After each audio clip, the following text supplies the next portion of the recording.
Welcome to the quiet little train station here at the Krupp estate. And I am going to call it Krupp.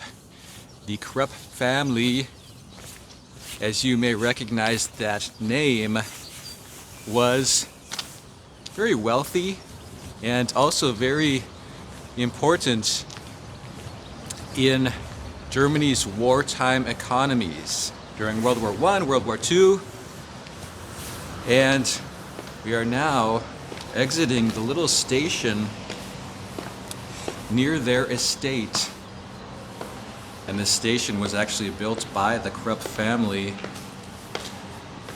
And what we're visiting this afternoon is their, what would you call it? Their seat, their family seat?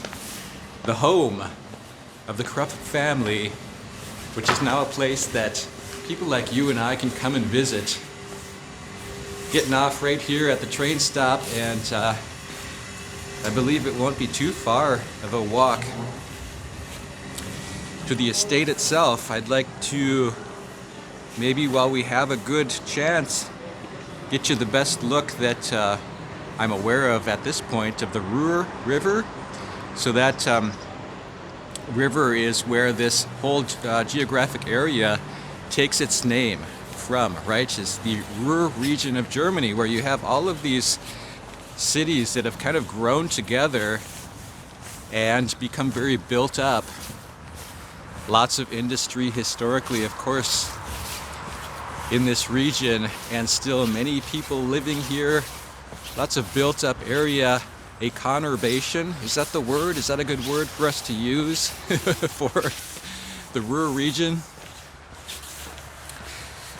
So let us check and see what the Krupp estate has to offer in the spring of 2025. I can see the gatehouse is coming up right ahead of us here as we walk under the rail line.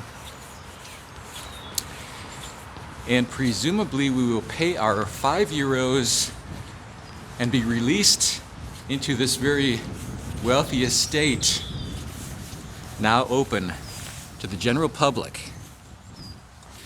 Now I'm going to tell you right off the start here that the house itself, known as Villa Hugel, is closed to visitors right now. And so I know that you've always wanted to see the inside of the Krupp mansion, and you'll just have to come here to the Ruhr Valley yourself when they open back up. I can tell you that these pines, these conifers of some sort, which seem very unusual to me, the smell is amazing. So maybe you can see it's got the look of cedar, and I think what I'm smelling is all of this fresh wood chip in here. But definitely this is a very unusual, to say the least, plant that we are viewing right now in March. And so yeah, the house itself, which is coming into view, the villa, let's call it. We can't go inside. It wasn't quite clear to me. She tried to explain the reasons for that. And my German was just too challenged to understand exactly what's going on in there. But we can at least get a look at the grounds here on this very enjoyable Sunday afternoon on the estate. By Germany standards, these are some very large, somehow related, it would appear, to cedar trees, which I'm sure have had a lot of care and attention over the years. And now we'll go to the other side of the villa.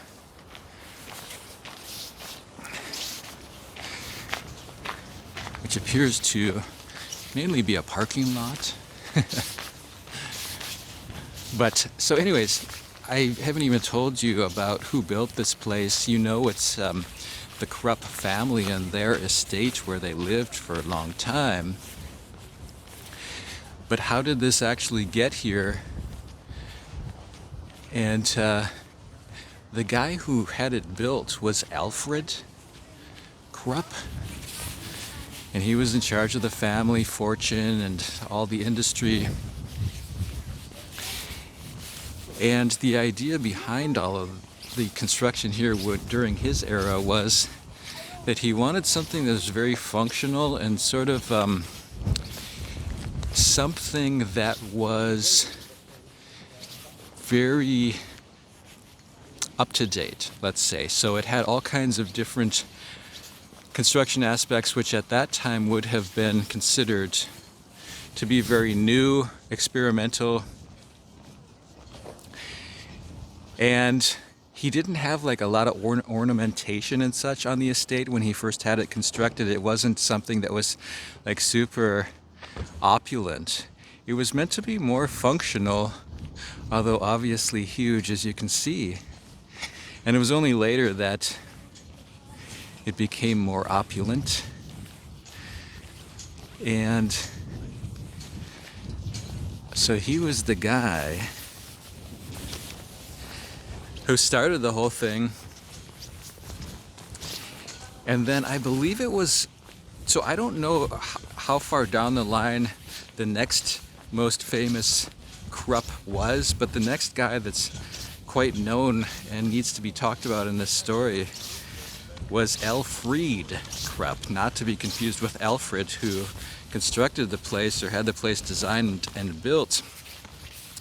But Elfried was head of the company during World War II and after, and he got himself into a lot of trouble because, of course, during the war, massive amounts of production being done by the Krupp factories, and there was slave labor that came into all of that was used as part of that. And so after World War II ended, in the disfavor of Germany and Krupp, Alfried was dragged in front of an American military tribunal in Nuremberg. So it was one of the, what they sometimes refer to as the Nuremberg trials. It was one of the later trials, more minor trials, in which he and some of the other people who had been with the company were brought before an American military tribunal and accused of all kinds of different things during the war. So this is kind of interesting today because the U.S. is departing from, I think we would all have to agree about this. If you don't, let me know in the comments, but the U.S. is today in 2025 departing very quickly from this whole concept of taking sort of the moral high ground in its international relations, going much more toward at least a transactional approach, if not even just sort of playing the mediator, the middle ground approach, as opposed to this what the U.S. has historically taken in the World War II era and thereafter, much more based on this whole concept of obvious rights and wrongs, and that slave labor is obviously wrong. Kind of throwing that right out the window these days. So interesting from that respect that this is representative of a time when the United States would have pursued one Elfried Krupp on moral grounds, right? Even though in the end it was an American military governor by the name of John J. McCloy who basically let Alfried off the hook and said, look, you've been convicted, but we're going to let you basically move on with your life. And he would then go on to head the company. This is the second floor of the Kleines Haus, the little house, where Alfried was confined.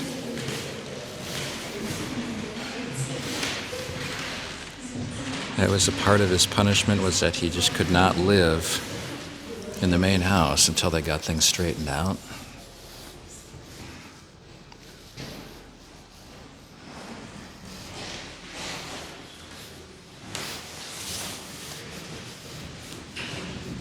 So at least we can still see some of this museum area, even if the house is closed. Cross-section of a U-boat.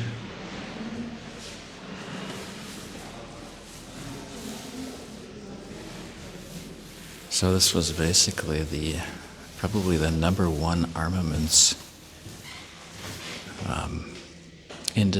factory company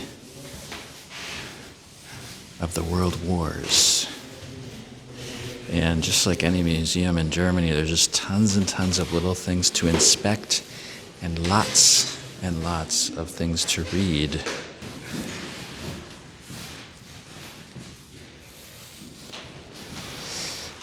So, welcome to a German museum.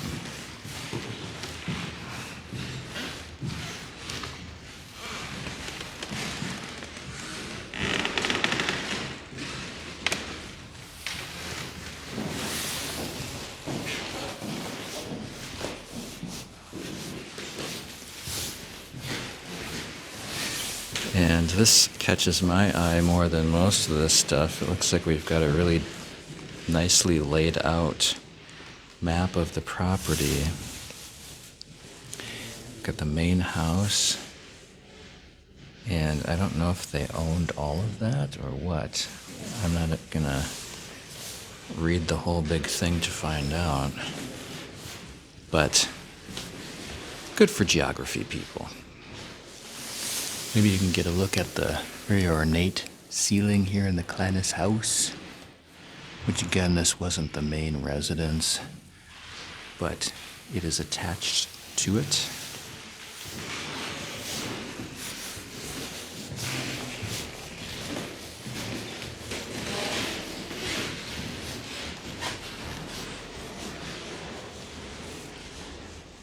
Lots of pictures here of Alfred,